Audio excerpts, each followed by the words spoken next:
Bonjour à tous. J'espère que vous allez tous bien par la grâce de Dieu. Vous allez bien? Il y a un bel été là. Si vous dites ouais, on n'est pas en hiver là. Votre oui doit être convaincant. Je ne suis pas convaincu si vous êtes vraiment en santé. Mais moi, si vous n'êtes pas en santé, mais moi je vais bien pour l'instant.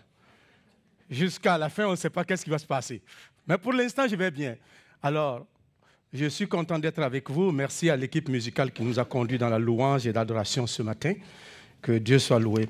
Alors, j'ai un sujet ce matin à partager avec vous. Tu n'es pas seul. Pour ceux qui savent, c'est le missionnaire Jethry qui devrait être ici pour prêcher ce matin. Alors, nous savons que notre frère est malade. Il est atteint de cancer. Il est parti aux États-Unis pour se faire soigner. Donc, c'est pourquoi il ne pouvait pas être là.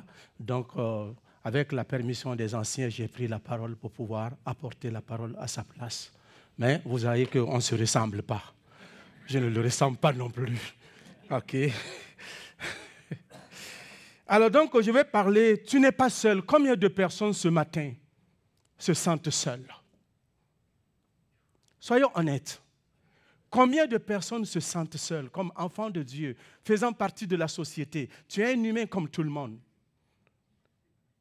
Que tu es au milieu d'une population, d'une société, et puis tu te sens seul.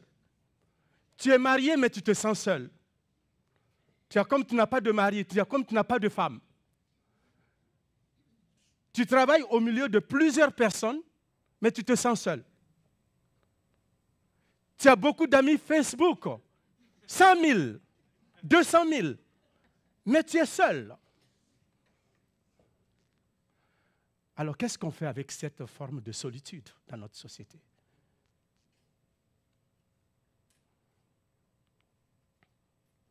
Merci, mon frère. C'est gentil, Daniel. Alors, donc, ce matin, je voudrais répondre à cela. Mais je suis allé regarder les Écritures. Nous allons répondre avec les Écritures parce que la parole de Dieu nous dit que toute l'Écriture est inspirée de Dieu, utile pour enseigner, pour convaincre, pour corriger dans la justice, afin que l'homme de Dieu soit prompt et apte à toute bonne œuvre. Alors, c'est ce que l'Écriture nous dit. Nous, au Cap de la Madeleine, on veut toujours se baser sur la parole de Dieu pour répondre aux besoins de la société, aux besoins de l'Église. Nous ne sommes pas comme les autres églises qu'on va parler de développement personnel. Hein. Nous ne sommes pas là parce que le développement personnel, pour nous, ça passe par la Bible et non par autre chose. Amen. Alors donc, ce matin, on va regarder quelques statistiques. Alors, tu es seul. Quand nous regardons dans notre société d'aujourd'hui, j'aimerais qu'on voit cela. Et je suis allé chercher des statistiques avec Statistique Canada. Et nous dit qu'environ 14% des personnes âgées de 15 ans et plus se sentent toujours ou souvent seuls chez eux. Les jeunes, 14 ans et plus. Et qu'on dit que ce taux est similaire à la moyenne canadienne.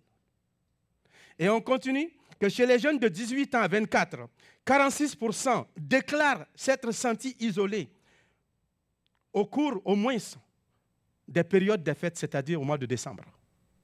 Cependant, où on pense que tout le monde est dans des pensées festives, mais eux, ils se sentent seuls.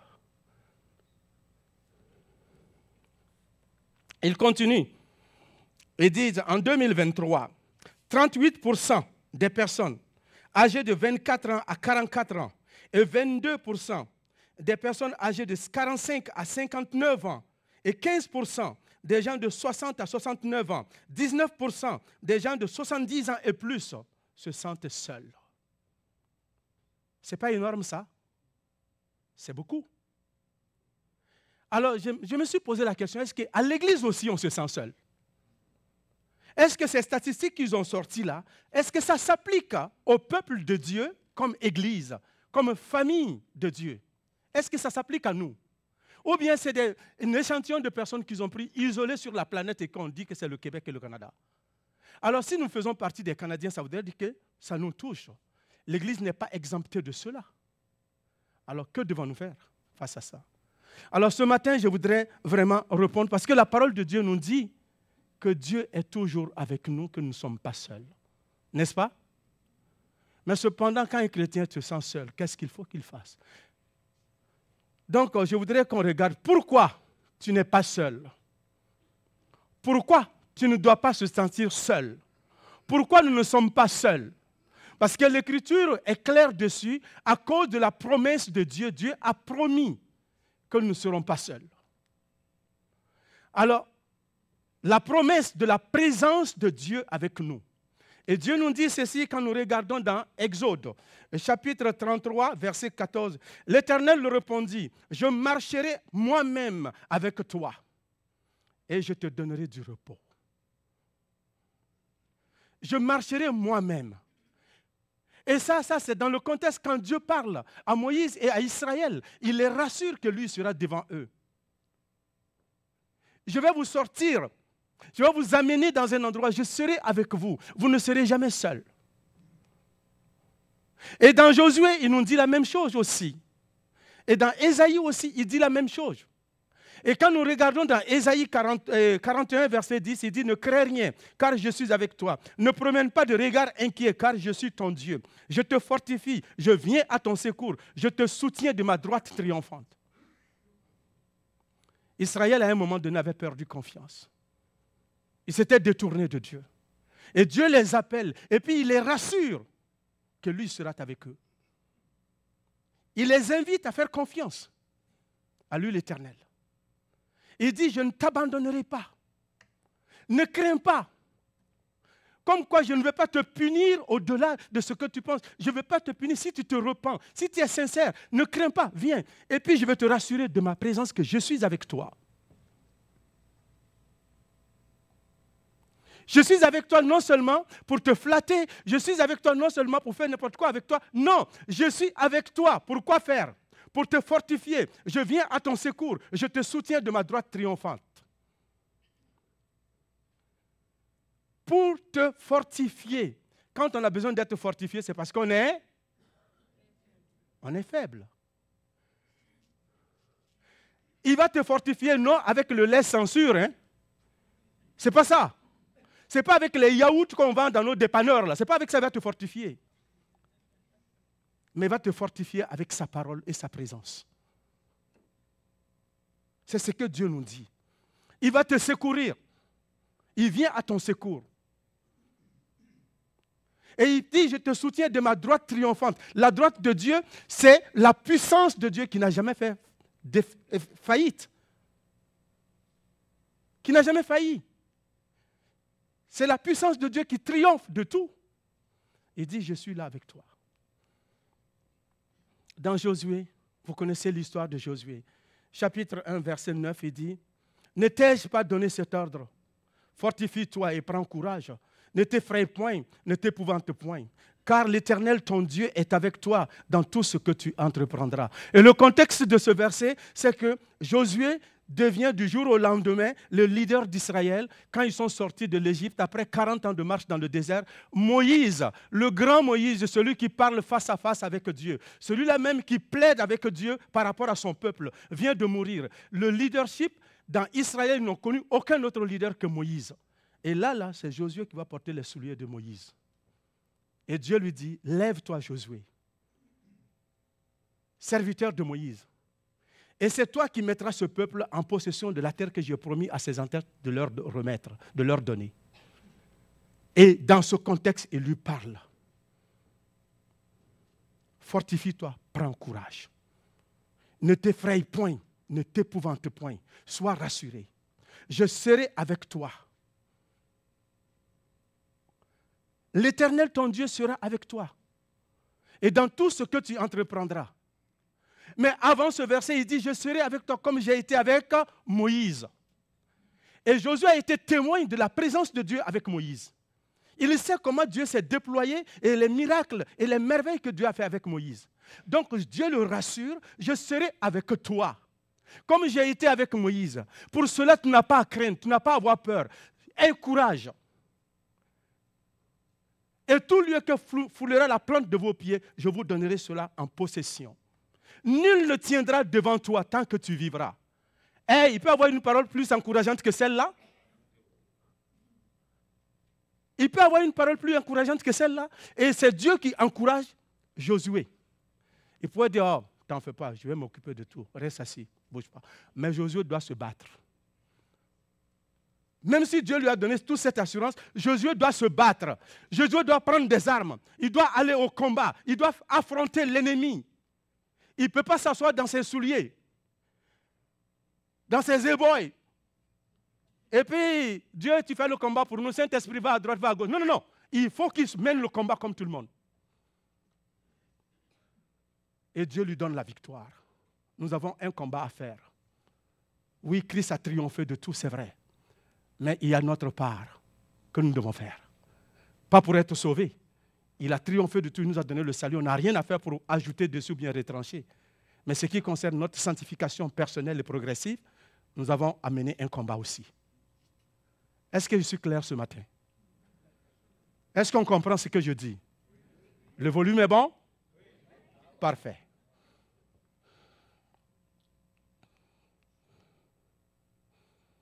Dans Matthieu, Dieu fait cette promesse et Jésus le dit, voici, je suis avec vous tous les jours jusqu'à la fin du monde. Et ça, c'est quand il était en train de partir, Jésus parle à ses disciples, il les rassure, je m'en vais. Mais il les donne un grand commandement. D'aller annoncer la parole, proclamer la vérité de Dieu partout dans le monde. Mais il les rassure, sa présence, je serai avec vous. Pas de temps en temps. Pas que quand ça me tente, je vais être avec vous. Quand ça ne me tente pas, je reste chez moi, au ciel. Non, je vais être avec vous tous les jours jusqu'à... Est-ce que le monde est fini encore? Les disciples sont partis, hein? Jésus est encore là, non? Alors il est là, pourquoi il est là? Parce que nous sommes des nouveaux disciples. Cette parole s'applique aussi sur nous. Jésus est avec nous. Je veux ce matin que quelqu'un comprenne que Dieu est avec lui. Peut-être tu te sens seul dans ce que tu vis. Tu te sens seul dans ta maladie, dans les épreuves que tu traverses. Tu te sens seul parce que tu es venu dans un pays qui n'est pas le tien et tu ne connais personne. Tu te sens isolé. Tu te sens seul parce que tu es veuve, tu es veuf, tu es orphelin, tu es femme monoparentale, tu es femme divorcée. Tu te sens seul. Des fois même, on est marié et puis on se sent seul. Mais je veux que tu saches ce matin que Dieu est avec toi.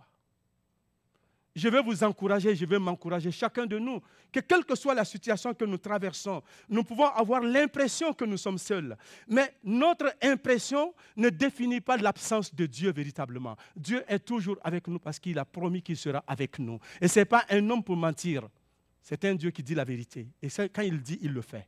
N'est-ce pas?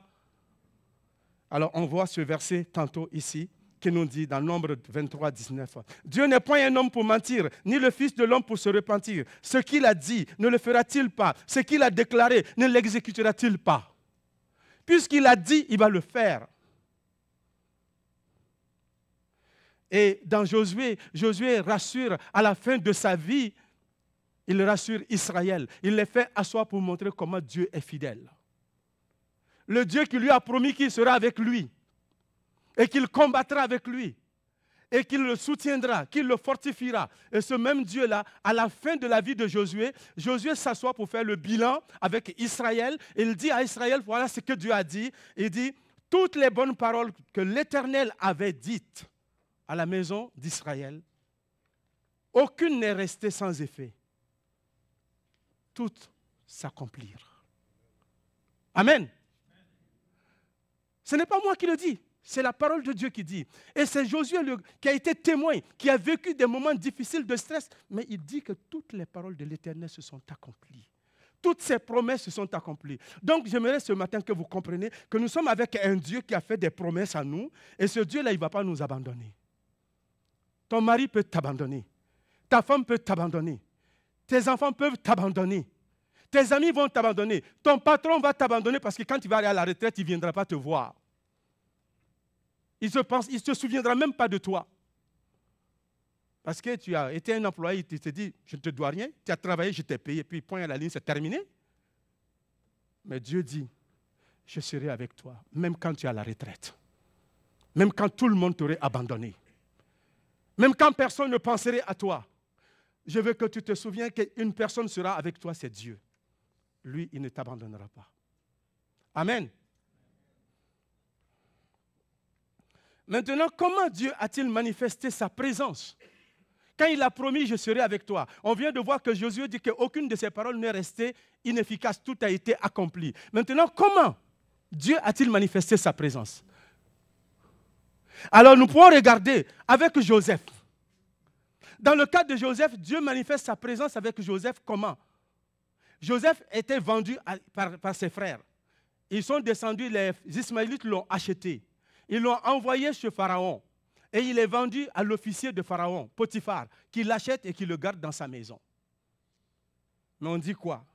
Quand nous regardons. Il dit, l'Éternel fut avec lui. Et la prospérité l'accompagna. Il habitait dans la maison de son maître, l'Égyptien. Son maître vit que l'Éternel était avec lui et que l'Éternel faisait prospérer entre ses mains tout ce qu'il entreprenait. Joseph était dans un pays lointain. Il n'était même pas dans de bonnes conditions, il était esclave quand on l'a vendu. Maintenant, on l'a mis dans une condition, il travaillait pour le maître. Il n'était pas du pays, il n'avait pas la citoyenneté égyptienne. Il ne pouvait pas faire ce qu'il veut. Il était sous l'autorité d'un maître. Heureusement, il est tombé sous l'autorité d'un bon maître. Mais son Dieu était avec lui, même quand il était en territoire étranger. Même quand il n'était pas chez lui. Ce matin, peut-être tu te dis, tu es au Canada. Tu n'es pas chez toi. Je me sens seul. Je veux que tu te rappelles que Dieu est avec toi. Le Canada, là, ça appartient à Dieu. Même si tous les peuples canadiens ne sont pas chrétiens, même s'ils ne sont pas tous chrétiens, le Canada appartient à Dieu aussi. Alors, quel que soit l'endroit où tu vas être comme enfant de Dieu, partout où tu seras, tu es un enfant de Dieu et Dieu sera avec toi. Il n'a pas dit à Israël, je serai avec vous quand vous serez seulement dans le désert. Dès que vous sortirez du désert, je ne suis plus avec vous. Il n'a pas dit, je serai avec toi si vous êtes à Canaan. Vous êtes rentré dans la terre promise. Si vous restez, je serai avec vous. Quand on vous amènerait en déportation ailleurs, je ne serai jamais avec vous. Non, Dieu était avec Israël en tout temps et en tout lieu. Et comme enfant de Dieu, Dieu est avec nous en tout temps et en tout lieu. C'est pourquoi un enfant de Dieu peut prospérer dans n'importe quel pays où il est. Tu ne peux pas avoir cette excuse-là pour dire, oh, comme je ne suis pas chez moi, je ne suis pas dans mon pays, les gens sont contre moi, c'est pourquoi. C'est faux. Si tu es enfant de Dieu, c'est faux. Dieu dit, je te bénirai et tu seras une bénédiction pour les autres nations. Il a béni Israël plutôt. Il a béni Israël, Abraham et sa descendance. Alors, spirituellement, nous faisons partie de cette descendance. Nous sommes bénis pour bénir. Nous n'attendons pas la bénédiction des autres. Joseph n'a pas attendu d'être béni par les Égyptiens. Mais quand il était dans la maison de Potiphar, c'est sa présence dans la maison de Potiphar et la présence de Dieu qu'il a connue en Égypte et dans le pays de Canaan. C'est ce Dieu-là qui était avec lui et ce Dieu-là a béni les œuvres de ses mains, béni les œuvres de son maître, de sorte que son maître même c'était évident. Il dit, lui là, il n'est pas égyptien, mais son Dieu là est puissant. Hein? Son Dieu qui est avec lui là, parce que je l'observe, tout ce qu'il fait là, ça marche. Et c'est Potiphar même qui rend témoignage. Il voit que l'Éternel est avec lui.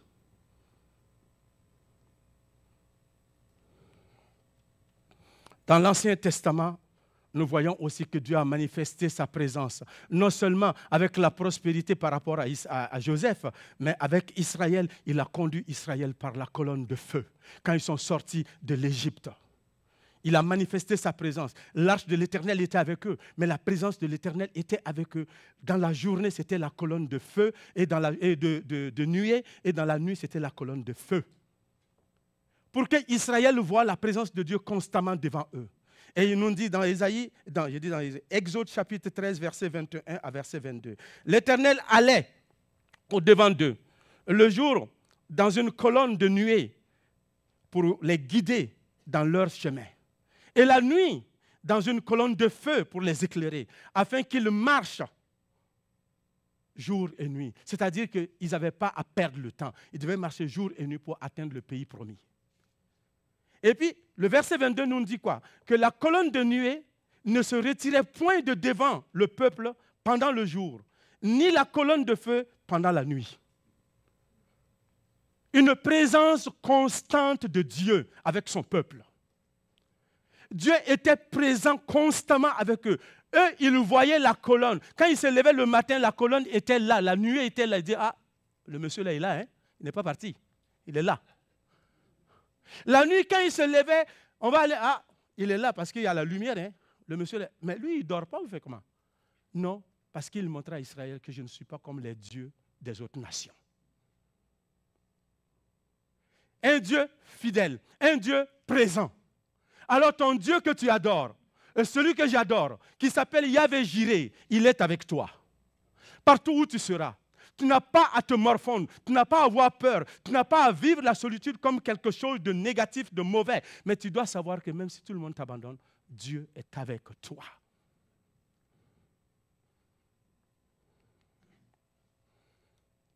Avec Moïse dans le buisson ardent, Dieu a manifesté sa présence. Et quand le temple a été construit, Salomon a fini de bâtir le temple, que son père a rassemblé le matériel David. Alors on dit qu'à la dédicace, le temple était rempli de la gloire de Dieu, de la Shekinah de Dieu.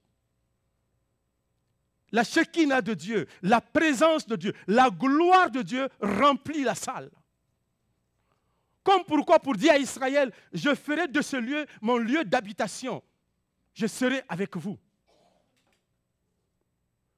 C'était une assurance totale qu'Israël a eue. Ils ne sont pas dans la solitude. Avec Daniel et ses amis, qu'ils étaient en terre, non, loin de chez eux, comme Joseph, je l'ai dit, l'Éternel était avec eux. Même dans l'épreuve, il était dans le feu. Les 3 enfants qu'ils ont jetés dans la fournaise, parce que Daniel et ses amis ont refusé d'adorer le roi ou la statue qu'on a fait pour lui, ils ont refusé d'adorer cela. Alors on dit qu'on va les mettre dans le feu. Vous vous souvenez de l'histoire? Et le roi dit, mais je vois une 4e personne avec eux. Mais ils bougent et puis personne ne brûle dedans. C'est quoi ça? Dieu a manifesté sa présence à Daniel et ses amis, même dans le feu. Même dans le feu. Y a-t-il quelque chose qui peut brûler plus que le feu?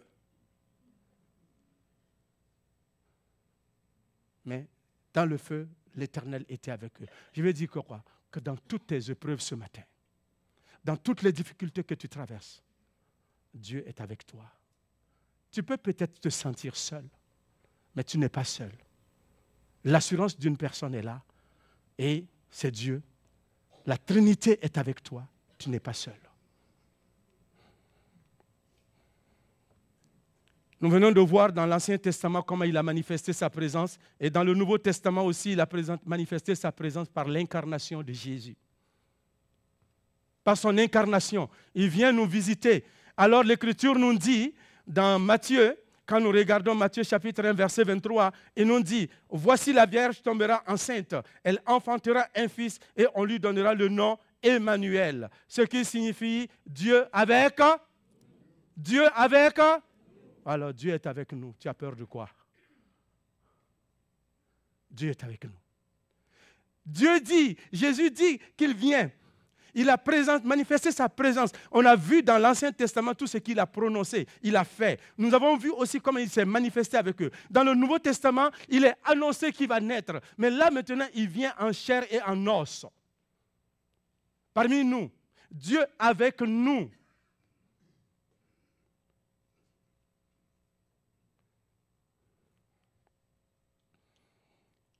Et Jean nous dit, la parole a été faite chair, elle a habité parmi nous, pleine de grâce et de vérité.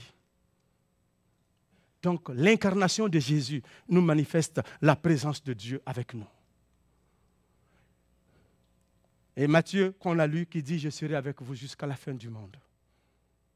La présence du Saint-Esprit.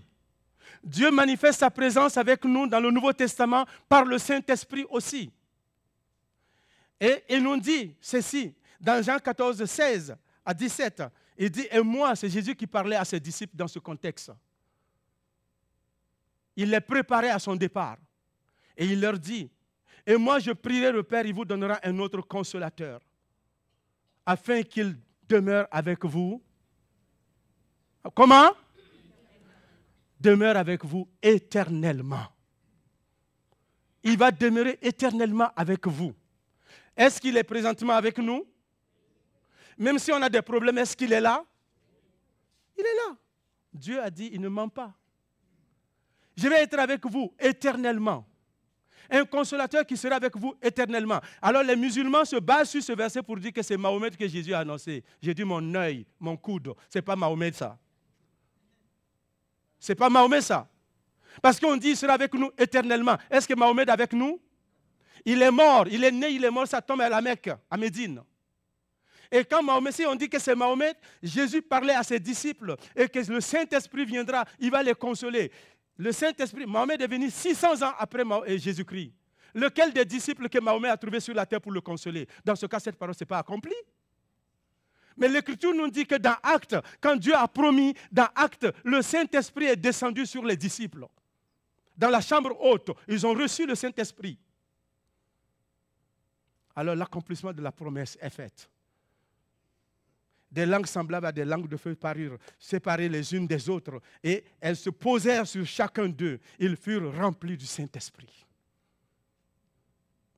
Dieu a promis et le Saint-Esprit est venu le jour de la Pentecôte. Ce n'est pas qu'il n'était pas là avant. Le Saint-Esprit s'est manifesté ce jour-là pour baquer le début du ministère des disciples. Il était là avec eux.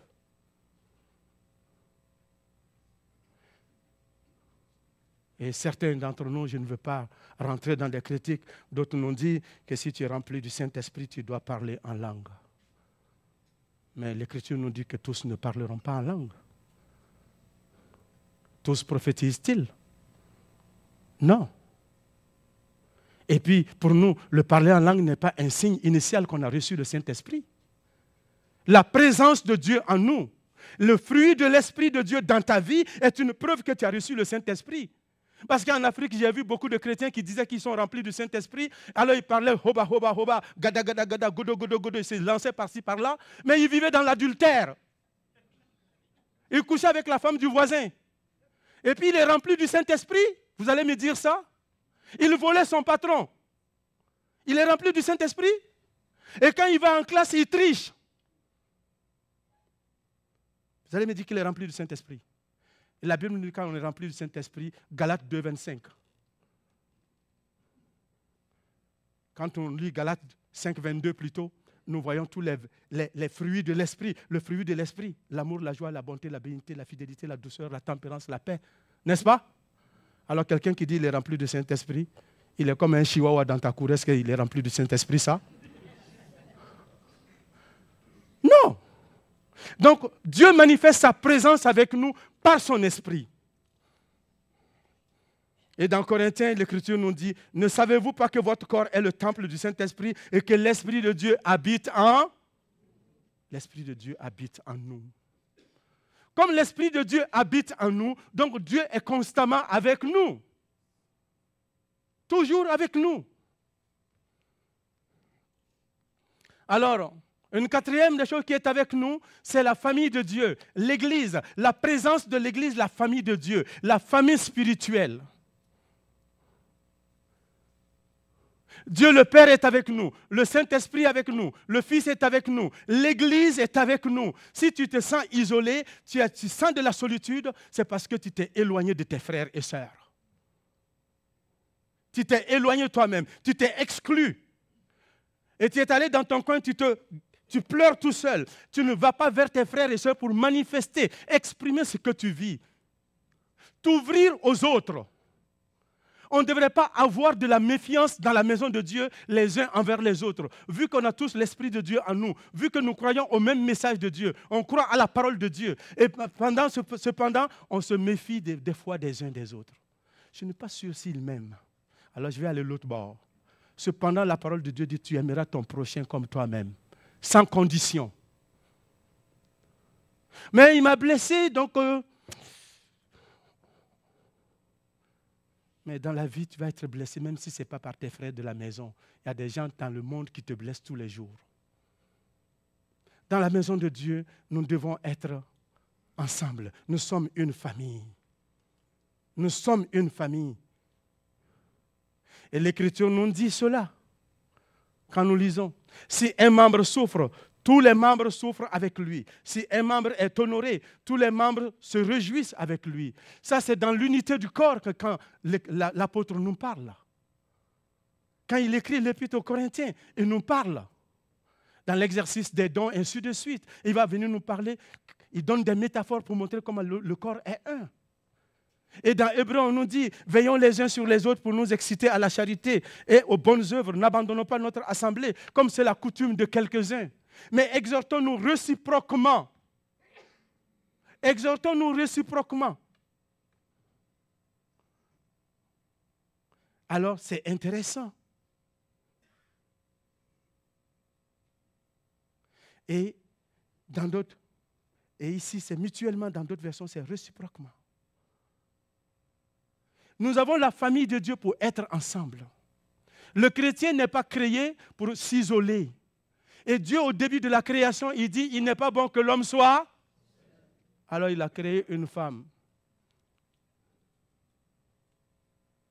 Le compagnon. Une compagne qui est meilleure que toute chose. Et puis, il nous a donné pour ne pas qu'on se sente seul. Il a créé un chef-d'œuvre qui est l'homme, et puis il a fait accompagner par une femme. N'est-ce pas? Mais les femmes ne sont pas d'accord avec ça. Hein? Il n'y a que les hommes seulement qui sont d'accord avec ça. Une fois, je me souviens, quelqu'un taquinait, je crois que c'est Donald Cadot qui me disait ça, on riait. Il dit, la femme dit que l'homme est le brouillon que Dieu a créé, et puis après, il a créé le chef-d'œuvre. Alors quelqu'un a répondu, il dit, non, non, non, non, non. Il a créé l'homme, le chef-d'œuvre, il a créé la femme, il la regarde, il dit, elle se maquillera.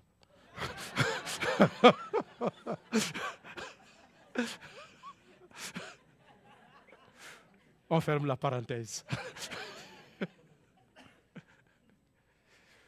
Frères et sœurs, nous nous aimons, nous sommes le peuple de Dieu, on s'aime, on doit marcher dans l'amour, dans la vérité.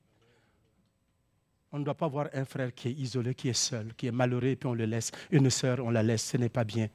On doit prendre soin des uns des autres. Quand l'Écriture nous dit de veiller les uns sur les autres, ça voudrait dire qu'on doit ouvrir nos yeux. Quand on veille, on ne ferme pas les yeux. Quand on veille, on fait attention. Un frère qui rentre, une sœur qui rentre dans l'église dans les larmes, et tu le vois, tu peux le prendre à côté pour pouvoir prier. Même si elle ne veut pas te dire toute son histoire, tu peux prier avec la personne. Ou tu peux orienter la personne vers les anciens, vers une autre personne avec laquelle elle se sent à l'aise pour pouvoir s'exprimer. Ou bien après, tu peux la rendre visite le lendemain, chez elle, l'appeler au téléphone si tu ne peux pas te déplacer. Mon frère, ma soeur, hier je t'ai vu à l'église, tu étais abattu, tu étais découragé. As-tu besoin d'aide? Est-ce que je peux faire quelque chose? C'est ça, veiller les uns sur les autres. On a combien de frères et combien de sœurs qui sont célibataires? Et nous autres qui sommes en couple, quand on mange, est-ce qu'on se souvient de que tel frère, telle sœur est célibataire, elle est tout le temps seule, est-ce qu'on peut l'inviter dimanche prochain chez nous pour manger? On peut rompre la solitude chez la personne? On peut l'aider? On va la rendre visite. Ce n'est pas obligé que ça passe toute la journée, on peut aller prendre un peu de temps seulement. On va l'inviter pour venir jouer au remis. Et puis après, on va discuter des choses. On va écouter son témoignage. C'est une sœur, c'est un frère, on ne le connaît pas. On ne la connaît pas. On veut savoir son témoignage. Comment tu es venu au Seigneur? Peux-tu nous parler de cela? Toi et ton mari, vous êtes rencontrés comment? N'est-ce pas des moyens pour pouvoir rencontrer nos frères et sœurs, les aider?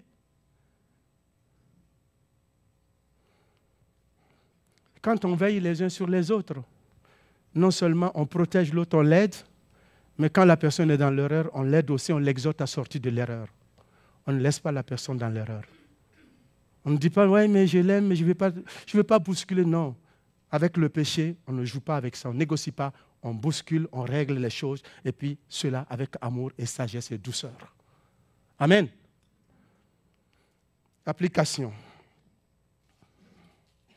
Ici, à la lumière de tout ce que nous venons d'entendre, de voir et d'entendre, que nous ne sommes pas seuls. Alors que devons-nous faire? Et qu'est-ce que tout cela nous enseigne aussi? Qu'est-ce que toutes ces choses nous enseignent? Premièrement, elles nous enseignent ceci. À reconnaître que la présence de Dieu dans notre vie, à reconnaître la présence de Dieu dans notre vie et lui faire confiance toujours. Savoir que Dieu est tout le temps là. Et deuxièmement, Non seulement nous devons reconnaître cela, la présence de Dieu, faire confiance à la présence de Dieu, nous devons parler et à compter sur son secours et sa protection en toutes circonstances.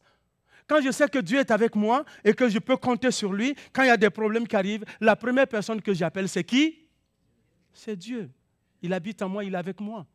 Je marche avec lui, je parle avec lui. Les gens peuvent penser que je suis fou sur la route, mais je ne suis pas fou. Je sais que j'ai un compagnon avec lequel je parle, que les autres ne voient pas, que moi je sens qu'il est avec moi. Oui, c'est vrai, des fois je suis dans l'auto, je parle seul, ou je marche seul, je dis, bon, ils vont penser que je suis fou, mais je ne suis pas fou, hein. Moi j'ai toute ma tête, mais j'ai quelqu'un avec moi.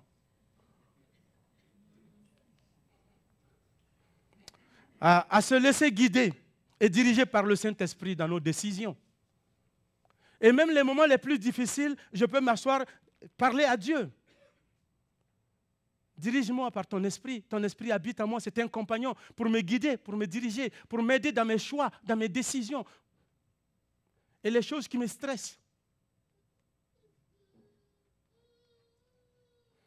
Et à développer une bonne relation avec les membres de la communauté. Elle nous enseigne à développer une bonne relation avec les membres de notre communauté. Vu que l'Église est une famille, alors nous devons développer cette relation les uns avec les autres, comme je l'ai dit tantôt.